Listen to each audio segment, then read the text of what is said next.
Hello and welcome. I'm Leigh Ann Gerrans and you're watching W News, broadcasting live from the Al Arabiya headquarters. These are our top stories. World leaders appear in Munich to discuss peace plans between Russia and Ukraine.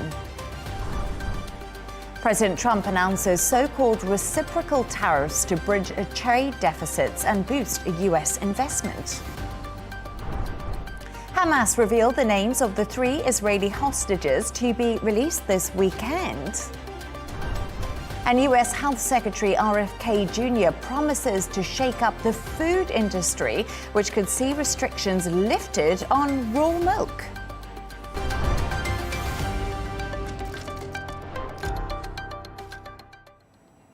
To our top story, and world leaders have gathered in Germany today at the Munich Security Conference. Talks have been dominated by the war in Ukraine after a phone call between US President Donald Trump and Russian leader Vladimir Putin earlier this week. The US Vice President J.D. Vance revealed that the country is prepared to put pressure on Russia to end the war in Ukraine, although he reassured European countries they wouldn't be left out of talks to try to end the conflict. He also criticized Europe's leaders for running in fear of voters and failing to defend democracy. Here's what he had to say. If you're running in fear of your own voters, there is nothing America can do for you. Nor, for that matter, is there anything that you can do for the American people who elected me and elected President Trump. If American democracy can survive 10 years of Greta Thunberg scolding, you guys can survive a few months of Elon Musk. But what no democracy, American, German, or European, will survive is telling millions of voters that their thoughts and concerns, their aspirations, their pleas for relief are invalid or unworthy of even being considered. For more on this, I'm joined from Munich by our correspondent, Trent Murray.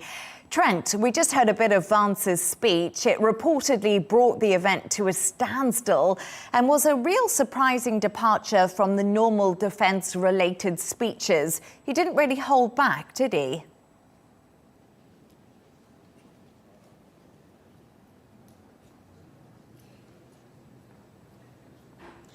Yeah, I mean, absolutely, Leigh Ann. I mean, I was listening in on that speech at the time and you could have heard a pin drop at times. Looking at some of the faces of those European leaders, I think there was genuine shock at some of the messages he had to deliver. This conference normally is a forum in which European defence and security is concerned, but it seems that the Vice President brought with him some tough love for America's European allies. He certainly said in his words that there was a new sheriff in town in Washington and he was here to deliver that message. Look, I think the fact he focused a lot on sort of European domestic issues certainly was a surprise, but nevertheless, I think they were expecting that this speech was going to be a departure from the types of speeches we've heard from former vice presidents who have attended this conference.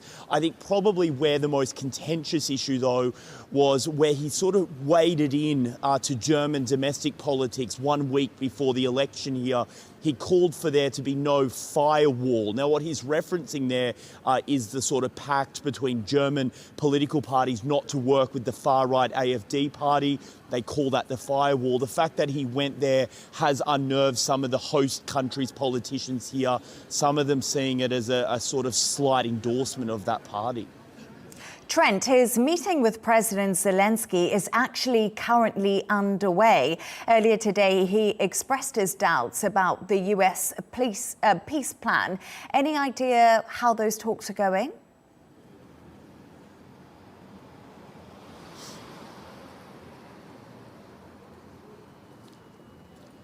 Oh, look, I think to be a fly on the wall in that room right now would be very interesting because we know President Zelenskyy has come to this forum acutely aware that Washington is looking to try and bring an end to this war, even if it means making some quite major concessions to Russia. President Zelenskyy did sit on a panel earlier today, and he was asked about all of this flurry of diplomatic activity, including that call between President Trump and President Putin. And he said, in his view, he just does not trust President Vladimir Putin. He says that in the past, Russia has shown that it breaks its words when it comes to agreements. He says he's open to having the discussion, but any discussion about Ukraine needs to make sure that Ukraine is sitting at the table.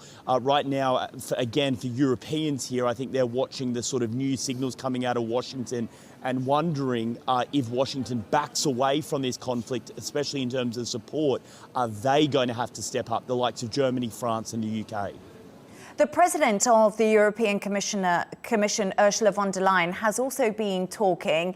She's discussed the challenges of a more transactional era in global affairs, Trent, and she's also touched on President Trump's policies, criticising his tariff wars to an extent.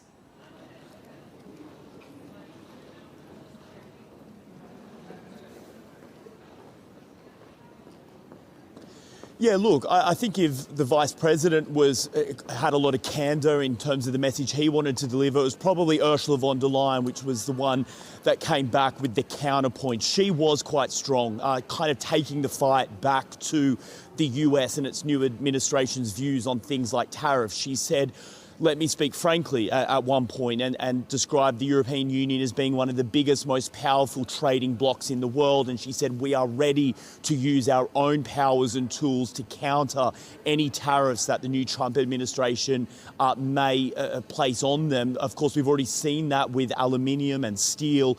But the message from the Europeans, from Ursula von der Leyen at least, is that if further tariffs come, then the EU is ready to respond. And of course, that then really raises the prospects and fears of a not just a regional probably, but a global trade war, which could have real implications for many economies across the world. Trent Murray in Munich, a really busy day for you. Thank you so much for joining us and keeping across all that news.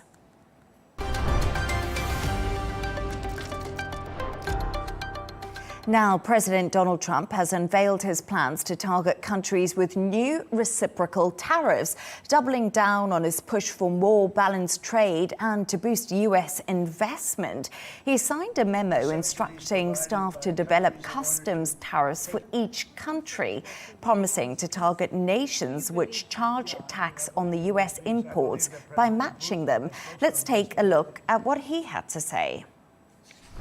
And on trade, I have decided, for purposes of fairness, that I will charge a reciprocal tariff, meaning whatever countries charge the United States of America, we will charge them. No more, no less. In other words, they charge us a tax or tariff, and we charge them the exact same tax or tariff. Very simple.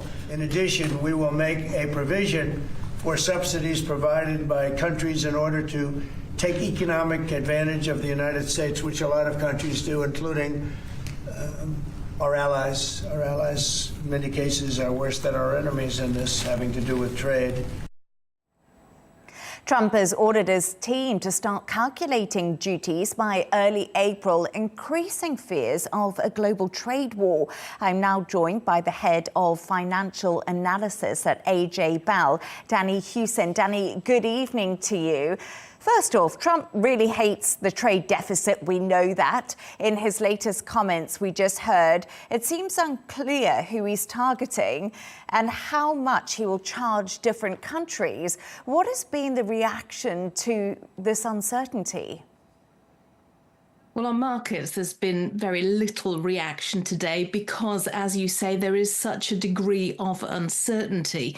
This has been a bit of a change, not only in tone, but also in content from Donald Trump, because, as you say, he's gone from talking about imposing tariffs on countries where there's a trade surplus, i.e. those countries are importing more goods into the United States than the United States is sending to them. And now he is talking about imposing taxes, tariffs, whatever you want to call it, on countries that charge things like sales tax.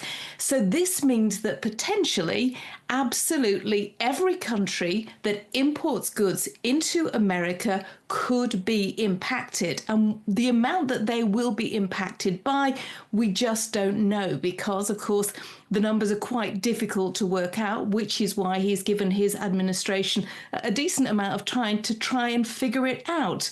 But we do know that potentially here in the UK, when you're looking at the small tariffs that we have and the value-added tax, very similar to that in the European Union, you could be looking at around 21%, which of course for companies that are exporting to the United States, that could be very tricky indeed. Yes, indeed. And as you say, the markets haven't really reacted because they're sort of in this weird pattern where they're waiting to see exactly what happens. But analysts are predicting tariffs may escalate global trade tensions and inflation. How likely is this, and what could it actually mean for consumers? Yeah, I mean, if we do start to see that tit-for-tat reciprocal tariffs that we are very concerned about, then it would potentially push up prices. That would increase inflation. Of course, that's bad for consumers. When we first started talking about tariffs, I think the expectation had been that the United States consumer would be impacted first. And that's certainly even something that Donald Trump has finally alluded to when making comments about tariffs. But of course, as soon as you start to get into a situation where you're gumming up the works of global trade, then it does start to increase costs, and that filters through to inflation. But another thing, of course, which it could potentially do, it could really dampen global economic growth over the next few years. Danni, Trump is a businessman. We all know this. But what ramifications will his boardroom politics and threats actually have, or could possibly lead to?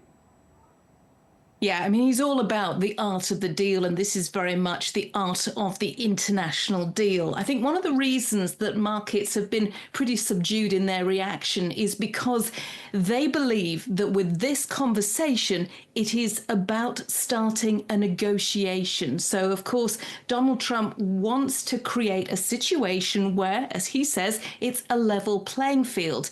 Now, I think it's catching some governments a bit on the hop because it's a very different style that they are having to deal with at the moment. Those conversations are quite tricky. He does come across sometimes a bit like a bull in a china shop. But of course, you know, we've been through a Donald Trump presidency before.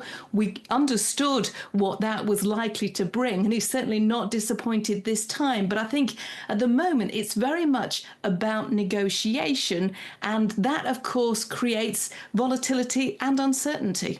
Yes, absolutely. Danni Hewson, Head of Financial Analysis at AJ Bell. Thank you very much for your insights this evening.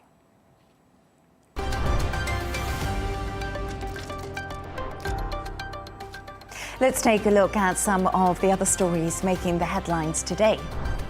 TikTok has returned to Apple and Google app stores over in the US after President Trump postponed a ban on the social media platform. The Chinese-owned app was previously ordered to sell the US version to a neutral party after accusations of spying and political manipulation. Yesterday, US Attorney General Pam Bondi said a ban wouldn't immediately be enforced, but it's unclear how long the app will survive in the long run. Pope Francis has been admitted to hospital for bronchitis treatment. According to the Vatican, the pontiff was taken to Rome's Gemelli Polytechnic Hospital earlier today to undergo tests.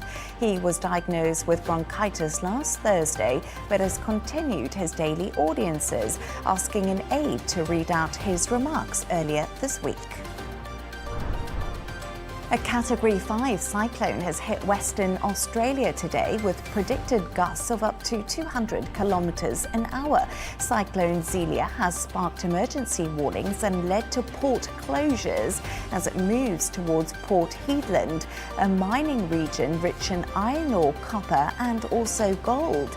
Residents have been warned of a possible storm tide and have been told to shelter in the strongest part of their homes.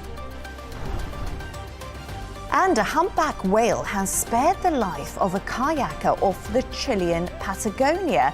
Adrian Samancas was in the water kayaking with his father when the whale surfaced and held him in its mouth.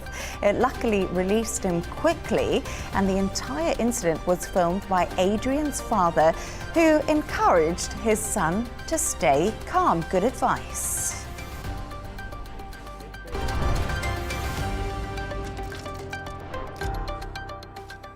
Palestinian militant groups have released the names of 3 Israeli hostages they will free on Saturday in exchange for Palestinian prisoners in Israel under the Gaza ceasefire deal. They are Alexandra Trufanov, Yihi Horan and Ziggy Dekel Chen.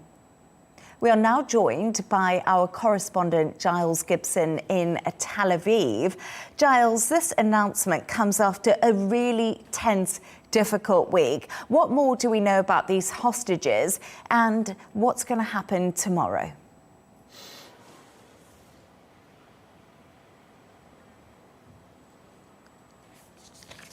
Yeah, it has really been a week in which the ceasefire deal has been pushed right to its breaking point at times. We had that announcement at the start of the week from Hamas that they were pausing the next round of hostages releases indefinitely, then that ultimatum from the Israeli Prime Minister Benjamin Netanyahu.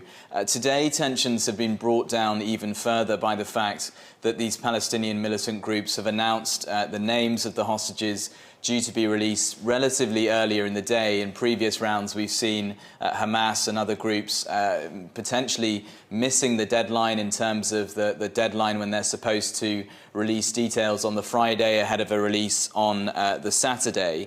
The next flashpoint really is going to be when we see these hostages for the first time actually on camera. You know, what sort of condition are they going to be in? Are they going to be looking similarly gaunt to that last group of hostages that was released just under a week ago? And actually in the last few hours or so, the Red Cross, which has been helping to facilitate the handovers from hostages from Hamas to the Israeli military, well, they've said that they are now very concerned about the status of other hostages still held inside Gaza. Giles, the US Secretary of State Marco Rubio has told Arab countries opposed to President Trump's Gaza takeover plan, if they've got a better plan, now is actually the time to present it. Arab nations are due to meet in Riyadh to discuss alternative Gaza plans later this month, aren't they?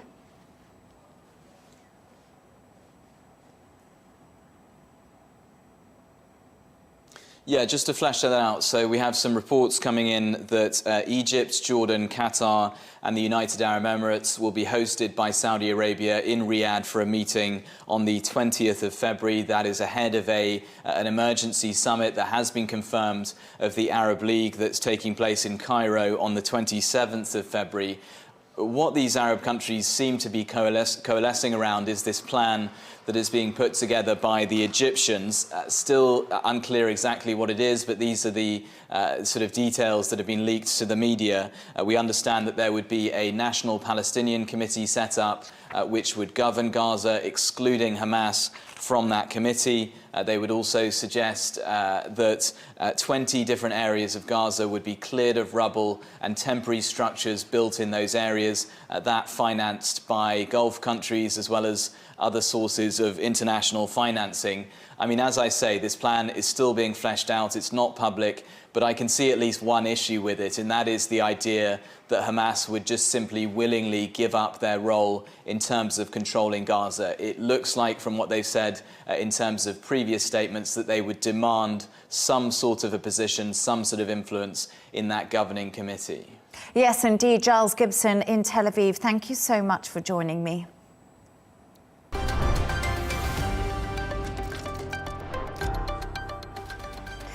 Let's take another look at some of the other stories making the headlines today. A federal judge has extended an order on the Trump administration's plan to put thousands of US Agency for International Development workers on leave. The one-week extension also blocks the president from cancelling foreign aid contracts that were in place before he returned to the White House. The judge said he was concerned about USAID workers' safety and ordered the government to provide more information. Now, the Associated Press has said one of its reporters has been barred from the White House for a third day in a row. The news agency initially had a reporter blocked from the Oval Office on Tuesday because of its refusal to call the Gulf of Mexico the Gulf of America after President Trump signed an executive order renaming the body of water. AP's editor-in-chief called the decision a deeply troubling escalation in the administration's stance against the agency and a plain violation of its free speech rights. 6 people are dead and 7 others are injured after a fire at the Banyan Tree hotel construction site in South Korea. The blaze ripped through the site of a luxury hotel being built in the port city of Busan. The fire department told reporters they believe it started on the first floor of the building site, where workers had stored insulation materials. A German court has convicted 3 men over their roles in a plot to blackmail the family of Formula One legend Michael Schumacher. 2 of the men, a father and son called Yilmaz T and Daniel Al, were accused of threatening to release private photos and videos of Schumacher on the dark web if they weren't paid 15 million euros. Yilmaz T was jailed for 3 years, while his 30-year-old son was given a 6-month suspended sentence for aiding and abetting extortion. A former security guard at Schumacher's home received a 2-year suspended sentence after being accused of selling the images to the 2 blackmailers.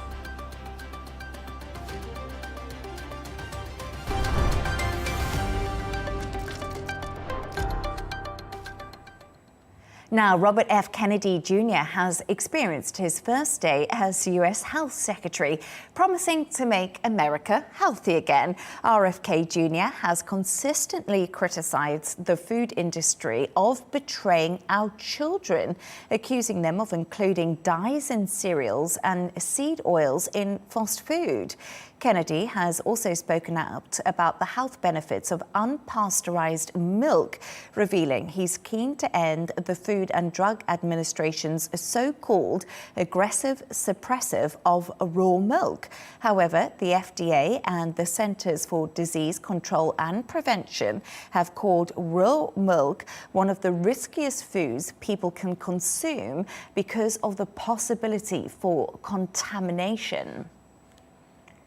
We can now go live to Washington to speak to our correspondent, Benji Hyer. Benji, wow, what a day. Do US medical experts believe introducing raw, unpasteurized milk will actually make Americans healthy again?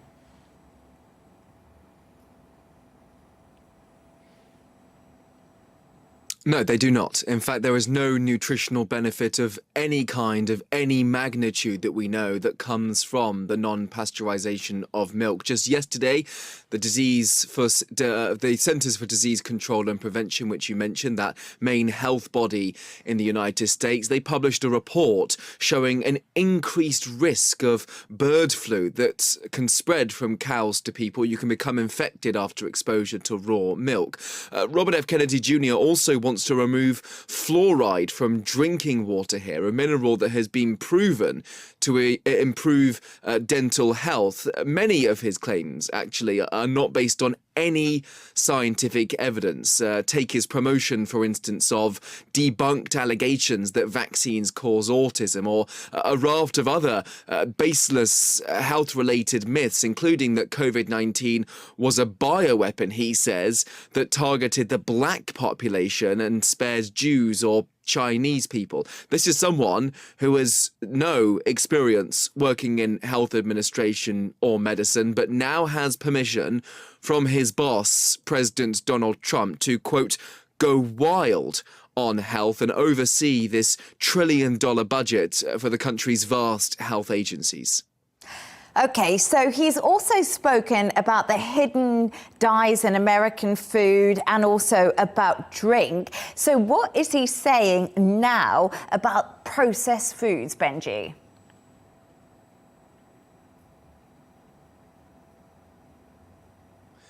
Well, there is some agreement that the US does face an obesity epidemic, and much of that is down to the fast food industry, those ultra-processed foods, things with added fats, sugars, frozen pizza, crisps, sugary breakfast cereals, that sort of thing, that are often linked to health problems like cancer or diabetes.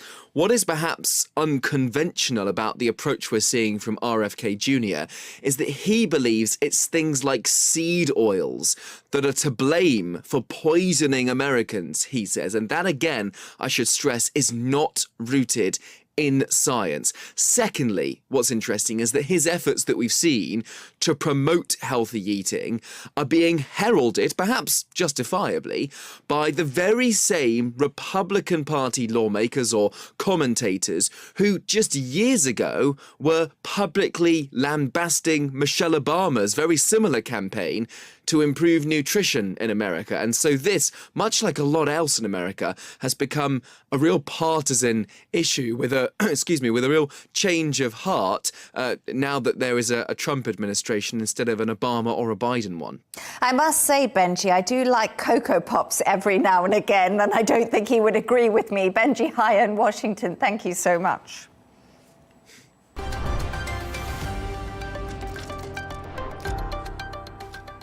And let's take a look at the top business news. Turkey has hit Adidas with a fine of more than $15,000 for failing to inform customers that one of its flagship shoe models contained pigskin. The Muslim-majority country's advertising regulator has slammed Adidas for describing its Samba OG sneakers as made from real leather without saying it actually came from pigs. The rocket company owned by Amazon founder Jeff Bezos is laying off 10% of its workforce. In a memo to staff, Blue Origin CEO David Limp said the job cuts are part of a plan to trim marginal ranks. Blue Origin has recently completed the first test flight of its New Glenn rocket, marking a major milestone for the company. Turning to sports news now. Kansas City Chiefs player Travis Kelce says he is considering retirement from the NFL, but is yet to decide on his future. The 35-year-old struggled as the Chiefs were beaten 40-22 by the Philadelphia Eagles in the Super Bowl at the weekend. Kelce, who is of course dating the pop star Taylor Swift, is contracted to the Chiefs for the 2025 season. And Emma Raducanu has taken a wild card into the Dubai Tennis Championship's main draw, where she's hoping to end the worst losing run of her career. The 22-year-old Briton lost a fourth consecutive match for the first time when she was beaten in straight sets at the Qatar Open last week. The 2021 US Open champion will be joined by her mentor and also her fitness trainer.